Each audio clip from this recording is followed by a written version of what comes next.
Точно 150 години по Разловечкото востание, повторно се отвора спомендомот во Разловци, светилиште на македонскиот непокор и сведок на една голема жртва за слобода. Тука, македонскиот народ покажа дека љубовта кон татковината е посилна од секој страв. Тука започна пламенот на отпорот. Разловечкото востание не било само бунт.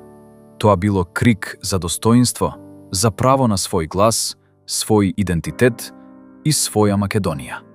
Денес, овој дом повторно оживува.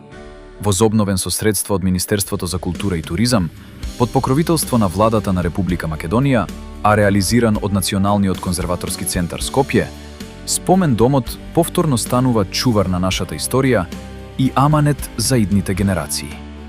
Ова не е само објект. Ова е место каде што живее македонската меморија. Место каде што минатото зборува, а иднината слуша. 150 години подоцна, Разловци останува символ на храброст, достоинство и непокор. Потсетник дека Македонија се градела со жртва, со вера и со народ што никогаш не се откажал од своето. Вечна слава на разловечките востаници. Вечна да е Македонија.